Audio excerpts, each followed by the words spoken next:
Hey everyone, it's Anna Viascamani, one of your co-hosts of the podcast Twinning. We wanted to honor an incredible woman and a very dear friend of ours who was taken from us this past week. Her name is Nancy Metayer. She served as a vice mayor of Coral Springs, history maker, trendsetter, a bright light, and a passionate advocate for her community.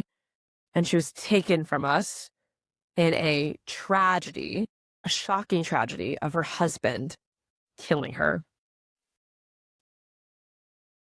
There really are no words to process this loss, but here you'll hear Ida and I doing our best at that. And so we wanted to just air this on its own in honor of our sweet, amazing, and brilliant friend, Nancy Metayer.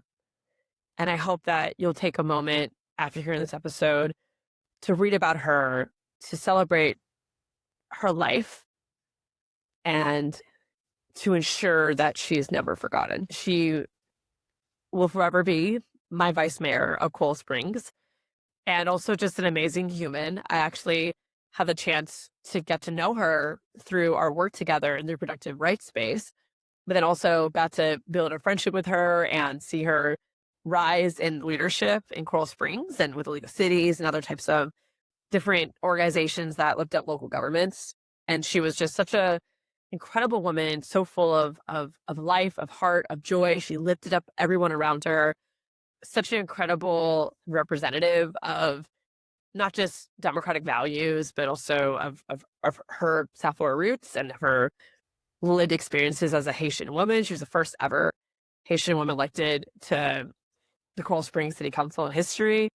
And she was just taken away from us by her husband. And of course, we're still waiting for more information as the recording of this podcast, but it is just complete shock and a huge loss. And especially those first 2 days after this news, I would go on social media and every post was about Nancy, which is incredibly powerful in the sense of how she touched so many people like across the spectrum, but also, of course, incredibly painful because how was this 38-year-old rock star, rising star, like gone, right? So just really processing all of that and really hurting from all that and sending love to like all of our friends across South Florida and across the country that knew Nancy. Actually, I haven't even told you this, Ida, but one of our really good high school friends, Maquisha, texted me, asked if I knew Nancy because she went to FAMU at Nancy. I knew Nancy at FAMU.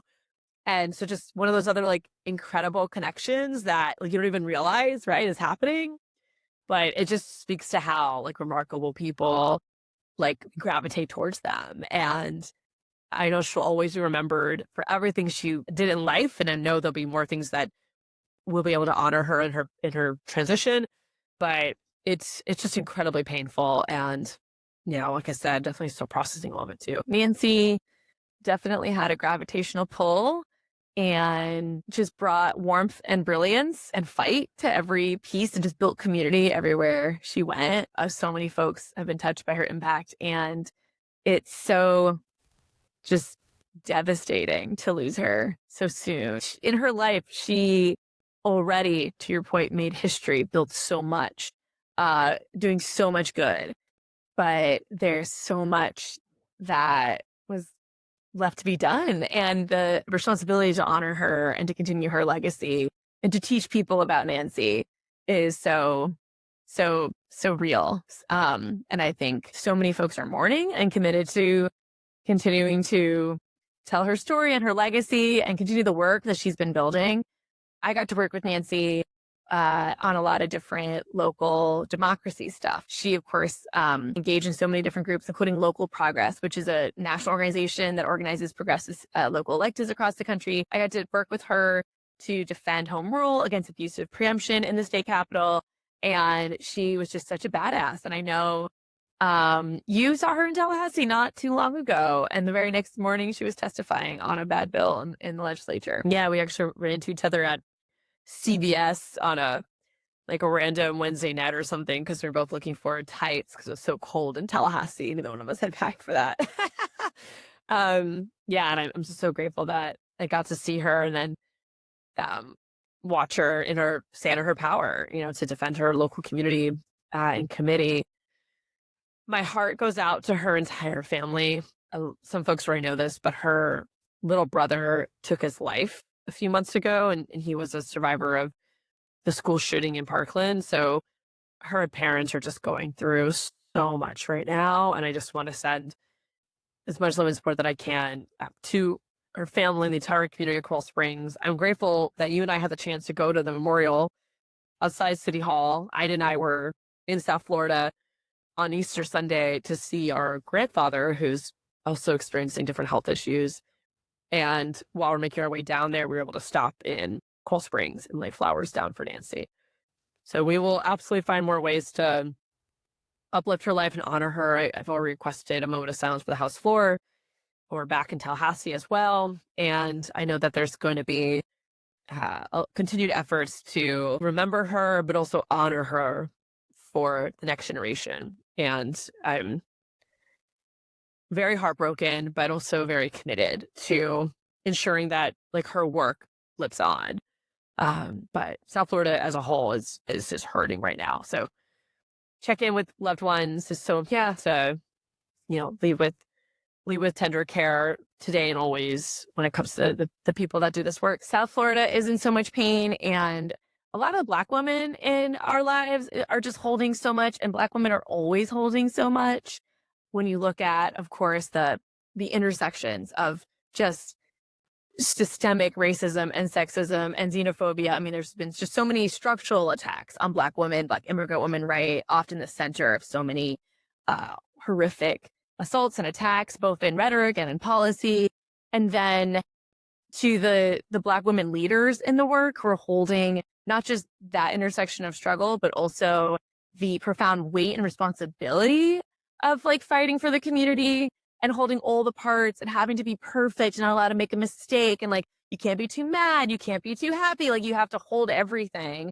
And Nancy held all of that as you noted, on a history maker, the first Black woman, the first Haitian ever elected to that city commission, and doing it with such what would appear to be effortless grace, right? But we know it's such a heavy thing to go. But we know, so much. Yeah, like so much to carry and giving so much, like she just exuded love to everybody, right? Even the haters, like even folks that, and Commissioner Joshua Simmons said this around like people who said the most heinous things to her, she would still give back love, right? And so just like really holding in my heart Nancy, her family, her friends, our community, and the countless Black women in her life that are just holding so much pain right now from constantly having to just endure as a brown woman, as a woman. Like I just feel like the solidarity and the unyielding support is so important right now.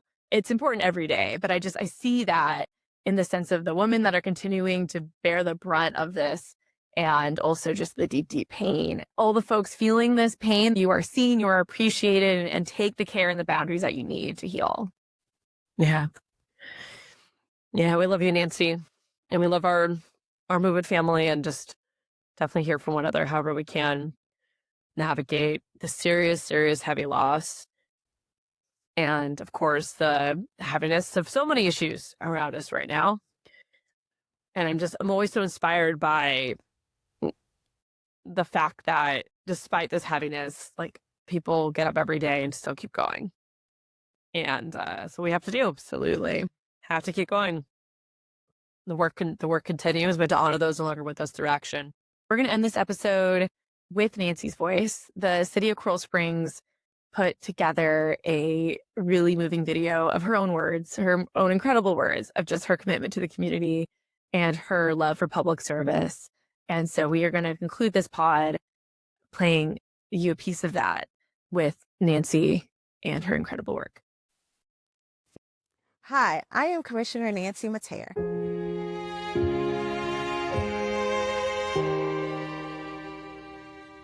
I carry each of you in my heart every day. Your love, your support, and your encouragement are what brought me to this moment.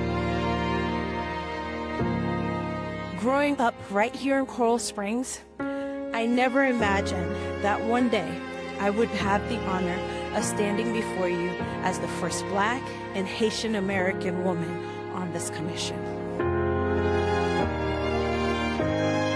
Thank you for believing in me.